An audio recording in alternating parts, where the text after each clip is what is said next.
क्या दशकों पुरानी दुश्मनी अब दोस्ती में बदलने जा रही है?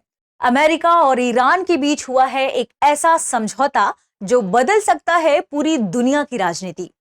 हॉर्मुज जलडमरू मध्य खुलने वाला है, ईरान के प्रतिबंधों में राहत मिलने वाली है और परमाणु ऊर्जा पर शुरू होने वाली है एक नई बातचीत। लेकिन क्या यह शांति स्थायी होगी या यह वाकई में सिर्फ 60 दिनों का ही युद्ध विराम है? और सबसे बड़ा सवाल कि समझौते से भारत को क्या और कितना फायदा होने वाला है। आइए जानते हैं इस ऐतिहासिक डील की पूरी कहानी के बारे में। यह ऐतिहासिक डील है क्या? दरअसल अमेरिका और ईरान के बीच शांति समझौते को लेकर एक एमओयू पर हस्ताक्षर हुए हैं और ये एमओयू इन 14 सूत्री मांगों पर आधारित है। कौन सी 14 सूत्री मांगे? आज के सेशन में हम इन्हीं पर चर्चा करने वाले हैं। दरअसल यूएसए ईरान के बीच लंबे समय से चले आ रहे तनाव को कम करने की दिशा में एक महत्वपूर्ण कदम उठाया गया है। अमेरिकी राष्ट्रपति डोनाल्ड ट्रंप ने बुधवार को यानी कल ही पेरिस में फ्रांस के राष्ट्रपति इमैनुअल मैक्रों से मुलाकात के दौरान यूएसए ईरान शांति डील पर हस्ताक्षर किए हैं और इसके बाद ईरान के राष्ट्रपति मसूद पेजेश्कियन ने भी इस पर हस्ताक्षर कर दिए हैं और इन दोनों के हस्ताक्षर के बाद यह समझौता तत्काल प्रभाव से लागू हो गया है। इस समझौते को 14 सूत्री समझौता ज्ञापन कहा जा रहा है। ठीक है, समझौता ज्ञापन यानी 14 सूत्री एमओयू कहा जा रहा है। तो ये 14 सूत्री समझौता ज्ञापन है क्या? इनमें कौन कौन सी बातें शामिल की गई हैं? आज के सेशन में हम इस पर विस्तार से चर्चा करेंगे। ये ध्यान रखिएगा कि दोनों देशों के राष्ट्रपतियों ने एक 14 सूत्री जो समझौता ज्ञापन पर हस्ताक्षर किया है उसके तहत कुछ चीजें शामिल की गई हैं। जैसे इसके तहत सैन्य गतिविधियों को रोकने की बात कही गई है, हॉर्मुज जलडमरू मध्य को दोबारा खोलने की बात कही गई है और ईरान के परमाणु कार्यक्रम तथा उसके जो आर्थिक प्रतिबंध लगाए गए हैं उसके ऊपर अमेरिका के द्वारा उन प्रतिबंधों पर व्यापक बातचीत शुरू होने की बात इनके तहत कही गई है। दोनों देशों के बीच आपसी सहमति बनी है कि अब हम इन पर बातचीत करेंगे। इन 14 सूत्री अगर हम एमओयूज की बात करें तो इसका मकसद क्या है? इसका मकसद है विस्तारित 60 दिन के युद्ध विराम को आगे बढ़ाना, 60 दिन के युद्ध विराम को आगे लेकर जाना और शांति की नई राह को बहाल करना। सबसे पहले देखते हैं कि आखिर इसमें क्या चीजें शामिल थी। 14 सूत्री मांगे है क्या? उससे पहले आपके लिए एक महत्वपूर्ण सूचना है। अगर आपका टारगेट है 73वीं बीपीएससी की प्रिपरेशन तो दृष्टि आईएएस लेकर आया है 73वीं बीपीएससी फाउंडेशन बैच, जिसका कोर्स है 8 से 10 महीने का, यानी 8 से 10 महीने में आपकी संपूर्ण तैयारी करवा दी जाएगी 73वीं बीपीएससी को ध्यान में रखते हुए। ये कोर्स आपको हिंदी और अंग्रेजी दोनों माध्यम में मिलेगा। स्टूडियो से ये कोर्स लाइव होगा जिसकी वैधता 2 साल तक होगी और इसे आप 2 साल तक जितनी बार चाहें यानी असीमित बार देख सकते हैं। इसमें आपको निःशुल्क पाठ्य सामग्री मिलेगी, 14 किताबें, मैगजीन मिलेगी। इसके अलावा 1 साल तक आपकी दृष्टि बीपीएससी की जो करंट अफेयर की सीरीज आती है, करंट अफेयर की बुकलेट आती है हर महीने की, उसकी होम डिलीवरी भी मिलेगी। टेस्ट और गाइडेंस मिलेगा, 1 वर्ष के लिए प्रीलिम्स टेस्ट सीरीज भी मिलेगी। सवाल है कहां से खरीद सकते हैं? दृष्टि लर्निंग ऐप से डाउनलोड कर लीजिएगा, वहां से आप ये कोर्स खरीद सकते हैं, या दृष्टि लर्निंग ऐप में आप बीपीएससी सेक्शन में जाएंगे, वहां पर जितनी कोर्स होंगे उसमें से एक कोर्स होगा 73वीं बीपीएससी फाउंडेशन बैच का, वहां से भी कोर्स खरीद सकते हैं। या फिर आप कॉल कर लें 87501 पर, हमारी टीम आपसे संपर्क करके इसके बारे में पूरी जानकारी दे देगी। ठीक है, चलिए आगे बढ़ते हैं और देखते हैं इस डील के बारे में। दरअसल ये समझौता अमेरिका और ईरान के बीच लंबे समय से चले आ रहे तनाव, प्रतिबंधों और परमाणु विवाद को कम करने की दिशा में एक बड़ा कूटनीतिक कदम माना जा रहा है, जो है यूएसए ईरान शांति समझौता। शांति समझौता या आप कह सकते हैं युद्ध विराम। ठीक है, या आप कह सकते हैं क्या? युद्ध विराम की घोषणा हुई है। कितने दिनों की युद्ध विराम की घोषणा हुई है? 60 दिनों के लिए, क्योंकि जो ये 14 सूत्री मांगों की बात की गई है, इन 14 सूत्री एमओयूज में कुछ चीजें शामिल की गई हैं जिन पर दोनों देशों ने सहमति जताई है। समझौते के मुख्य उद्देश्य की बात करें कि ये क्या है, इससे दोनों देशों के बीच चल रहे टकराव और सैन्य तनाव को रोका जाएगा, हॉर्मुज जलडमरू मध्य को दोबारा खोला जाएगा, इसे सुरक्षित किया जाएगा और ओपन किया जाएगा, ईरान के परमाणु कार्यक्रम पर भी बातचीत शुरू की जाएगी। 60 दिनों में इन सारी चीजों का समाधान निकालना होगा। अमेरिका द्वारा लगाए गए आर्थिक प्रतिबंधों को चरणबद्ध तरीके से यानी धीरे धीरे करके उससे रिलेटेड राहत मिलेगी ईरान को और 60 दिनों के भीतर एक स्थायी और अंतिम समझौते की दिशा में दोनों देश आगे बढ़ने वाले हैं। ठीक है, ध्यान रखिएगा। अगर बात करें हॉर्मुज जल डमरू मध्य की, क्योंकि साल भर यह चर्चा में रहा है, तो आपके पेपर में हॉर्मुज जल डमरू मध्य से रिलेटेड कोई ना कोई प्रश्न जरूर पूछा जाएगा। ऐसे में उसकी लोकेशन महत्वपूर्ण हो जाती है, कहां पर वह है ये भी। देखिए, जब हम मिडिल ईस्ट वाले रीजन की बात करते हैं और उससे पहले हम वेस्ट एशिया वाले रीजन की बात करते हैं, तो हमेशा हॉर्मुज जल डमरू मध्य चर्चा में रहता है। हॉर्मुज जल डमरू मध्य एक बहुत ही रणनीतिक स्थान है किसी भी देश के लिए जिन्हें ऊर्जा की आपूर्ति होती है। और हॉर्मुज जल डमरू मध्य से पूरी दुनिया के अगर हम तेल आपूर्ति की बात करें तो यह मार्ग बहुत ही सेंसिटिव हो जाता है। ये देखिए, ये जो मार्ग है यही है हॉर्मुज जल डमरू मध्य, जिसे हॉर्मुज स्ट्रेट भी कहा जाता है। ठीक है, हॉर्मुज स्ट्रेट भी कहा जाता है। तो हॉर्मुज जल डमरू मध्य, स्ट्रेट ऑफ हॉर्मुज, दुनिया के सबसे महत्वपूर्ण समुद्री व्यापार मार्गों में से एक है। खाड़ी देशों का अधिकांश तेल इसी रास्ते से दुनिया भर में भेजा जाता है। खासकर जब हम ईस्ट एशिया की बात करते हैं तो इस रास्ते से ही तेल, गैस, प्राकृतिक गैसें होती हैं और जाती हैं कहां? ईस्ट एशिया रीजन में, चाइना वाले रीजन में। भारत के लिए भी यह बहुत ही स्ट्रेटेजिक इंपॉर्टेंस रखने वाला क्षेत्र है। अगर यह मार्ग बंद होता है, जैसा कि पिछले समय में देखा गया, पिछले एक साल से लगातार, हालांकि हम एक साल तो नहीं कह सकते, लेकिन पिछले कुछ महीनों से लगातार ये तनाव की स्थिति रही है, क्योंकि यहाँ को, इस स्थान को बंद कर दिया गया था। 98% तक जहाज रोक दिए गए थे और ऐसी स्थितियां बनी कि 100% ये मार्ग बंद हो गया। किसके लिए? ईस्ट एशिया वाले रीजन के लिए। ठीक है, तेल की कीमतें देखिए, ये मार्ग जब बंद था तो तेल की कीमतें लगातार बढ़ी थी और आपने देखा था कि 100 बैरल को भी पार कर गई थी तेल की कीमतें, है ना? यूएस डॉलर, 100 यूएस डॉलर को भी पार करके 110 यूएस डॉलर प्रति बैरल पहुंच गई थी। वैश्विक व्यापार प्रभावित हो सकता है इससे, और हुआ भी। वैश्विक व्यापार को आपने देखा कि काफी ज्यादा प्रभावित हुआ है। इसके अलावा अगर हम बात करें इसी रीजन के संबंध में, तो ध्यान रखिएगा, इससे ऊर्जा संकट पैदा हो सकता है अगर ये रास्ता बंद होता है तो। इसलिए समझौते में इसे तुरंत खोलने पर विशेष जोर दिया गया है और भारत पर भी इसका प्रभाव आपने देखा है। सीएनजी महंगी हो गई है, गैसें महंगी हो गई, सिलेंडर महंगे हो गए, पेट्रोल डीजल के दाम बढ़ गए। क्यों? क्योंकि इस रास्ते को बंद कर दिया गया था और इस रास्ते से होने वाला जो तेल और गैस की आपूर्ति है वो बंद हो गई थी। इसलिए यहाँ पर जो ईस्ट एशिया वाला रीजन है, जिसमें भारत भी शामिल है, यहाँ नकारात्मक प्रभाव देखने को मिला। अब हम बात कर लेते हैं स्ट्रेट ऑफ हॉर्मुज के आसपास जो देश स्थित है इसके बारे में। चूंकि ये डील अमेरिका और ईरान के बीच में हुई है, तो ये है पूरा ईरान, ये चीज ईरान वाला स्थान आप देख रही है, और ईरान से ही ये मार्ग होकर गुजरता है यहाँ से स्ट्रेट ऑफ हॉर्मुज। ईरान ने इस पर हमला करना शुरू कर दिया था। जो भी जहाज यहाँ से गुजरते थे, ईरान पर हमला करना शुरू कर दिया था, इसलिए यहाँ से जहाज की आवाजाही बंद हो गई थी। देखिए, जहाज को उस मार्ग से गुजरने के लिए ना लाइसेंस लेना पड़ता है और ऐसे मार्गों में लाइसेंस महंगे होते हैं क्योंकि ये बहुत इंपॉर्टेंट रणनीतिक क्षेत्र माने जाते हैं। ओमान की खाड़ी, देखिए स्ट्रेट ऑफ हॉर्मुज जो है वो पर्सियन गल्फ को ओमान की खाड़ी से यानी गल्फ ऑफ ओमान से जोड़ता है। ठीक है, अब आप पूछेंगे गल्फ ऑफ ओमान क्यों कहते हैं इसे? क्योंकि ये जो रीजन आप देख रहे होंगे ये ओमान का रीजन है। ठीक है, तो ये यहाँ पर जो गल्फ स्थित है उसे क्या कहेंगे? Gulf of Oman. ठीक है, तो पर्सियन गल्फ को ओमान की खाड़ी से जोड़ता है क्या? स्ट्रेट ऑफ हॉर्मुज, हॉर्मुज जल डमरू मध्य।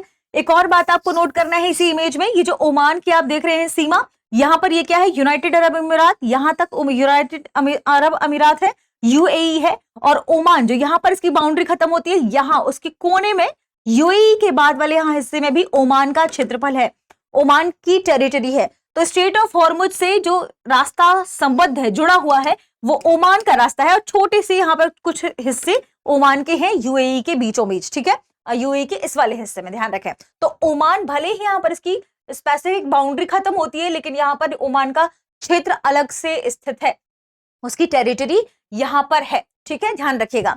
अब हम बात करें स्ट्रेट ऑफ हॉर्मुज के आसपास और कौन कौन से देश है, तो आप देख रहे होंगे कुवैत, बहरीन बाहर की तरफ, ठीक है, कतर ये वाला हिस्सा, सऊदी अरेबिया ये भी एक इतनी बाउंड्री यहाँ पे साझा कर रहा है। आपने देखा होगा ईरान से सटा हुआ इराक इस सेंसिटिव क्षेत्र में स्थित है। ओमान के बारे में आपने देखा। ये कुछ महत्वपूर्ण क्षेत्र है जो कहाँ स्थित है? स्ट्रेट ऑफ हॉर्मुज के नजदीक स्थित है। ठीक है, इसलिए ये स्थान इंपॉर्टेंट है। अगर हम बात करें ओमान के सदर्न हिस्से में, तो अरेबियन सी आ जाता है ओमान के सदर्न हिस्से में। ठीक है, अगर हम बात करें ओमान से सीमा साझा करने वाले देशों में, तो देखिए यमन, यूएई और सऊदी अरेबिया है, और यमन के ठीक सदर्न हिस्से में गल्फ ऑफ अदन है। ठीक है, और आपने देखा कि जो हम इस रीजन की बात करते हैं उसकी ठीक जस्ट साइड में आप पश्चिमी हिस्से की बात करें तो मिडिल ईस्ट या वेस्ट एशिया के पश्चिमी हिस्से में क्या है? रेड सी है। ठीक है, और रेड सी को क्या कनेक्ट कर रहा है? गल्फ ऑफ अदन कनेक्ट कर रहा है, इस वाले हिस्से से कनेक्टेड है। ये बहुत ही इंपॉर्टेंट रणनीतिक क्षेत्र है। ये भी जब हम जॉर्डन वाले हिस्से से यहाँ इस हिस्से से जब मेडिटेरियन सी को कनेक्ट करते हैं तो यहाँ पर स्वेज कनाल है। स्वेज कनाल भी बहुत रणनीतिक महत्व रखता है। फिलहाल स्ट्रेट ऑफ हॉर्मुज के बारे में चर्चा कर रहे हैं तो आपको यहीं तक सीमित रहना है। ये है इसका मैप, ठीक है, ये है स्ट्रेट ऑफ हॉर्मुज, ठीक है। हमने जैसे कहा ये ओमान का क्षेत्र है, ये हिस्सा भी दरअसल ये कोने वाला ये ओमान का ही है, और छोटा सा हिस्सा ये है, ये भी ओमान का है, ठीक है। देखिए यूनाइटेड अरब अमीरात, दुबई यहाँ पर है, जिस पर भी लगातार हमले हुए हैं ईरान के द्वारा। ये ईरान ने यहाँ पर हमले किए हैं, ठीक है। हालांकि बहुत से क्षेत्र में हमले किए हैं ईरान ने, लेकिन चूंकि बहुत ही फेमस जो क्षेत्र है अबू धाबी, दुबई, हम उनके बारे में चर्चा करते हैं। तो पर्शियन गल्फ को कनेक्ट करने वाला किससे, गल्फ ऑफ ओमान से स्ट्रेट ऑफ हॉर्मुज है। और किस हिस्से को विभाजित करता है, ओमान से ईरान को विभाजित करता है। इसलिए ये ध्यान रखिएगा, ये मत कह दीजिएगा कि यूनाइटेड अरब अमीरात को, नहीं, ये हिस्सा किसका है, ओमान का। फिर अगर हम बड़े हिस्से क्षेत्रफल की बात करेंगे तो यूनाइटेड अरब अमीरात आ जाता है। आगे बढ़ते हैं। 14 सूत्री समझौतों में कौन कौन सी बातें कही गई हैं। पहला कहा गया है युद्ध विराम, यानी दोनों देश उनके सहयोगी सैन्य कार्रवाइयों को रोकेंगे और युद्ध विराम का प्रयास करेंगे। तो पहला सूत्र क्या है, दोनों देश अपनी सैन्य कार्रवाई को रोककर युद्ध विराम की ओर काम करेंगे। दूसरा है संप्रभुता का सम्मान, ये दोनों देश एक दूसरे की संप्रभुता और अखंडता को बनाए रखने का प्रयास करेंगे, उनका सम्मान करेंगे। तो चाहे ईरान हो, इजराइल, चाहे अमेरिका हो, एक दूसरे के आंतरिक मामलों में हस्तक्षेप नहीं करेंगे, दोनों देशों की संप्रभुता अखंडता को बनाए रखेंगे। तीसरा है 60 दिनों में अंतिम समझौता, 2 महीने, 60 दिन की बात की गई है, 2 महीनों के भीतर एक स्थायी समझौते की दोनों देश कोशिश करेंगे। चौथा है अमेरिकी नाकेबंदी में ढील, ईरान पर लगी जो अमेरिका के प्रतिबंध हैं, ईरान पर लगी नौसैनिक पाबंदियां हैं, उन्हें हटाने की प्रक्रिया शुरू होगी अमेरिका के द्वारा। पांचवा है हॉर्मुज मार्ग खुलेगा, तो व्यापारिक जहाजों की सुरक्षित आवाजाही सुनिश्चित की जाएगी और हॉर्मुज मार्ग को खोला जाएगा। छठवा है 300 अरब डॉलर की आर्थिक योजना, ईरान के पुनर्निर्माण, चूंकि ईरान को भारी नुकसान पहुंचा है तो ईरान के पुनर्निर्माण और विकास के लिए एक बड़ी आर्थिक सहायता की रूपरेखा तैयार की जाएगी। और ये बड़ी आर्थिक सहायता क्या है, 300 अरब डॉलर रुपए, ठीक है, अरब डॉलर रुपए हम इसे ऐड नहीं करेंगे। सातवां क्या है, सातवां है प्रतिबंधों में राहत, अमेरिका धीरे धीरे जो ईरान पर आर्थिक प्रतिबंध लगाए हुए हैं, वित्तीय प्रतिबंध लगाए हुए हैं, उसे कम करेगा। इसके अलावा परमाणु कार्यक्रम पर समझौता, देखिए अमेरिका ने प्रतिबंध लगाया था ईरान पर कि वो परमाणु हथियार नहीं बनाएगा, है ना। तो ईरान ने फिर दोहराया कि वह परमाणु हथियार नहीं बनाएगा और इस बात में उसने सहमति भी जताई है।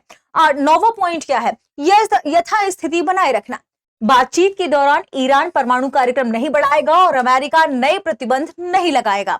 10वां तेल निर्यात को तत्काल राहत, इस एमओयू में लागू होते ही, इस एमओयू के मेमोरेंडम ऑफ अंडरस्टैंडिंग के लागू होते ही अमेरिकी ट्रेजरी विभाग ईरान कच्चे तेल, पेट्रोलियम उत्पादों और उनसे जुड़ी बैंकिंग, बीमा और परिवहन सेवाओं के लिए विशेष छूट जारी करेगा, ठीक है। 11वां है जमे हुए ईरानी फंड जारी होंगे, इसमें कहा गया कि अमेरिका ईरान की फ्रीज या प्रतिबंधित संपत्तियों और धनराशियों को उपयोग के लिए उपलब्ध कराने पर सहमत हुआ है। यानी जो चीजें अभी तक फ्रीज कर दी गई थी अमेरिका के द्वारा, ईरान की जो परिसंपत्तियों को फ्रीज कर दिया गया था और धनराशियों को उन्हें उपयोग के लिए उपलब्ध कराने पर दोनों देश सहमत हुए हैं। इसके लिए आवश्यक लाइसेंस और मंजूरियां भी दी जाएंगी अमेरिका के द्वारा। नेक्स्ट, निगरानी तंत्र बनेगा, समझौते के प्रभावी क्रियान्वयन, यानी वास्तव में यह क्रियान्वित हो पाए और भविष्य में अनुपालन सुनिश्चित करने के लिए विशेष कार्यकारी तंत्र स्थापित किए जाएंगे ताकि इसका प्रभावी रूप से संचालन हो सके, क्रियान्वयन हो सके, ठीक है। 13 पॉइंट क्या है, अंतिम समझौते पर औपचारिक वार्ता शुरू होगी, यानी जैसे ही एमओयू के शुरुआती प्रावधान के लागू हो जाएंगे, जैसे ही शुरुआती प्रावधान लागू होंगे, उसके बाद दोनों देश शेष बिंदुओं पर अंतिम सहमति के लिए औपचारिक बातचीत शुरू करेंगे। जितने भी बिंदु और बचे हुए हैं उन पर फिर शुरुआती जैसी चीजें लागू हुई तो दोनों देश आपस में बैठेंगे और अंतिम बिंदुओं पर बातचीत शुरू करेंगे। और 14 नंबर का पॉइंट है संयुक्त राष्ट्र सुरक्षा परिषद की मंजूरी, यानी जब इस सब पर पूरा अंतिम समझौता हो जाएगा तो अंतिम समझौते को संयुक्त राष्ट्र सुरक्षा परिषद के बाध्यकारी प्रस्ताव के जरिए वैधता प्रदान की जाएगी, यानी यह प्रस्ताव जो है बाध्यकारी हो जाएगा और उसकी वैधता प्रदान की जाएगी किसके जरिए, संयुक्त राष्ट्र सुरक्षा परिषद के जरिए, ठीक है। अब इससे भारत को क्या लाभ होगा ये समझते हैं। अमेरिकी ईरान समझौते से भारत को क्या संभावित लाभ होंगे? सबसे पहले कच्चे तेल की कीमतों में स्थिरता आएगी। आपने देखा कि लगातार हॉर्मुज़ जलडमरू मध्य के बंद हो जाने से भारत में तेल की जो कीमत है वो बहुत तेजी से बढ़ी। पेट्रोल, डीजल ये सब बढ़ गए। आपने देखा सिलेंडर की कितनी किल्लत हो गई थी। तो अब क्या होगा, जो कच्चे तेल की कीमत है उनमें स्थिरता आएगी, तेल आपूर्ति बाधित नहीं होगी, वैश्विक बाजार में कीमतें नियंत्रित रह सकती हैं और भारत का आयात बिलप थोड़ा सा कम हो सकता है। दूसरा है महंगाई पर नियंत्रण। तो पेट्रोल डीजल की कीमतों पर दबाव कम होगा। अब परिवहन लागत भी घटेगी क्योंकि लागत बढ़ गई थी, लगातार महंगाई बढ़ गई थी इसलिए। और खाद्य एवं अन्य वस्तुओं की जो महंगाई है वो नियंत्रित हो गई। आपने देखा रेस्टोरेंट प्रभावित हुए, उन्होंने अपने प्राइसेस बढ़ा दिए खाने के, तो ये सब चीजें अब कम होगी। इसके अलावा ऊर्जा सुरक्षा मजबूत होगी। तो हॉर्मुज़ जलडमरू बंद क्योंकि खुल जाएगा, तो अब यहाँ से जो जहाजें निकलेंगी ऊर्जा सुरक्षा से मजबूत होगी। आपने देखा कि कई जहाजें इससे बुरी तरह प्रभावित हुई हैं क्योंकि उन पर हमले किए गए हैं। ठीक है, तो हॉर्मुज़ जलडमरू मध्य से जो रीजन है वहां से तेल आपूर्ति सुचारू होगी और भारत की जो ऊर्जा जरूरतें हैं वो सुरक्षित हो पाएंगी। अगला है, ध्यान रखें, ईरान के साथ व्यापार में वृद्धि। आप जानते ही हैं चाबहार पोर्ट बहुत चर्चा में रहा है ना। तो अब क्या होगा, अब ईरान से तेल आयात हमारा बढ़ सकता है। भारतीय कंपनियों को नए व्यापारिक अवसर भी मिल सकते हैं और उर्वरक, पेट्रोकेमिकल्स और ऊर्जा क्षेत्र को अब इससे लाभ होगा। जैसा कि हमने देखा कि जब लगातार तेल आपूर्ति प्रभावित हो रही थी तो भारत को बीच में ही नए नियम बनाने पड़ गए थे कि कैसे पेट्रोकेमिकल्स में हम तेल का यूज नहीं करेंगे, हमें कैसे कन्वर्ट करना है, हमें कैसे उर्वरक को कम से कम यूज करना है इन सभी चीजों में, और हमें कैसे घरेलू गैस आपूर्ति सुनिश्चित करनी है। तो बीच में हमें नई डील करनी पड़ गई थी, नए समझौते करने पड़ गए थे। अब हम बात करें चाबहार बंदरगाह परियोजना को लेकर, तो इससे चाबहार बंदरगाह परियोजना जो भारत की चल रही है ईरान पे, वो उसे भी बढ़ावा मिलेगा, है ना। तो निवेश और विकास कार्यक्रम तेज हो सकते हैं। अफगानिस्तान और मध्य एशिया तक भारत की पहुंच आसान होगी और पाकिस्तान पर निर्भरता भारत की अब कम होगी। नेक्स्ट पॉइंट नोट कर लीजिएगा, भारतीय प्रवासियों की सुरक्षा, काफी इंपॉर्टेंट पॉइंट है। पश्चिम एशिया में आप जानते ही हैं कि बहुत बड़ी मात्रा में जो भारतीय है वो वहां निवास करते हैं, रेमिटेंस भारत को आता है। लेकिन अभी जो तनाव चल रहा था, तनाव के बढ़ने की वजह से काफी ज्यादा हालत खराब हो गई थी। भारत को अपने जो, देखिए यहाँ से लोग जा रहे हैं घूमने, वहां लोग निवास भी करते हैं, वो वापस लौट रहे थे। तो पश्चिम एशिया में तनाव कम होगा, खाड़ी देशों में रहने वाले जो भारतीय हैं उनकी सुरक्षा बढ़ेगी और रोजगार और आर्थिक गतिविधियों पर इससे सकारात्मक प्रभाव पड़ेगा क्योंकि भारत से बहुत लोग वहां रोजगार के लिए जाते हैं, है ना। तो चलिए आगे बढ़ते हैं और आज के सेशन से संबंधित एक प्रश्न देखते हैं। उससे पहले एक और महत्वपूर्ण सूचना है, BPSC foundation batch prelims plus mains की शुरुआत हो चुकी है। हो रही है कहां से? पटना क्लासरूम से। लाइव माध्यम होगा हिंदी। अब सवाल है क्या है इसकी सबसे इंपॉर्टेंट चीज, बैच शुरू होगा 6 जुलाई से, जल्दी ही, चूंकि इसकी घोषणा हो चुकी है। ध्यान रखिएगा हिंदी माध्यम में ये बीपीएससी का फाउंडेशन बैच है। तो अगर आपका टारगेट है बीपीएससी की प्रिपरेशन करना तो इस बैच में एडमिशन ले। कहां से ले सकते हैं? कॉल करें 8750187501 पर। ये ध्यान रखिएगा क्योंकि पटना क्लासरूम से लाइव है, यानी लाइव सेशन आप इसमें देख सकते हैं। आप सबसे इंपॉर्टेंट बात, क्या क्या चीजें मिलेंगी, तो आपको 18 से 20 माह का पूरा कोर्स होगा जिसमें बेसिक्स से लेकर एडवांस तक का सारी चीजें पढ़ाई जाएंगी। असीमित व्यू टाइम के साथ आप 3 साल तक इस कोर्स को देख सकते हैं। इसके अलावा 6 जुलाई से बैच शुरू होगा। 23 किताबें, मैगजीन मिलेगी, 1 वर्ष तक की आपको जो बीपीएससी की मैगजीन आती है हर महीने के करंट अफेयर्स की, वो भी निःशुल्क मिलेगी। डाउनलोड कर लीजिए दृष्टि लर्निंग ऐप, पूरी जानकारी आपको वहां से मिल जाएगी। ऐसे ही जेपीएससी का भी फाउंडेशन बैच शुरू हो रहा है। प्रीलिम्स और मेंस की प्रिपरेशन को ध्यान में रखते हुए कंसाइज वे में प्रीलिम्स और मेंस सब कुछ पढ़ाया जाएगा आपको। 2 साल तक असीमित व्यू टाइम के साथ आपको एक कोर्स मिल जाएगा। सवाल है कहां से लेंगे? 8750187501 से, या फिर आप डाउनलोड करें दृष्टि लर्निंग ऐप या हमारी टीम से संपर्क कर लीजिए और इस बैच के बारे में पूरी जानकारी प्राप्त कर लीजिए। ध्यान रखें एडमिशन लेने का सबसे अच्छा टाइम यही है कि आप नेक्स्ट वाली प्रिपरेशन कर पाएंगे जो हमारा एग्जाम नेक्स्ट होगा। प्रश्न है, अमेरिका और ईरान के बीच हस्ताक्षरित समझौता ज्ञापन यानी एमओयू में अंतिम समझौते के लिए प्रारंभिक लक्ष्य अवधि कितनी निर्धारित की गई है? ऑप्शन ए 30 दिन, ऑप्शन बी 45 दिन, ऑप्शन सी 60 दिन, ऑप्शन डी 90 दिन। इस प्रश्न का सही जवाब कमेंट सेक्शन में देना भूलें। मिलते हैं अगले वीडियो में, शुक्रिया। अब एग्जाम की तैयारी को और बेहतर करने के लिए हमारे चैनल को लाइक, शेयर और सब्सक्राइब करना ना भूलें।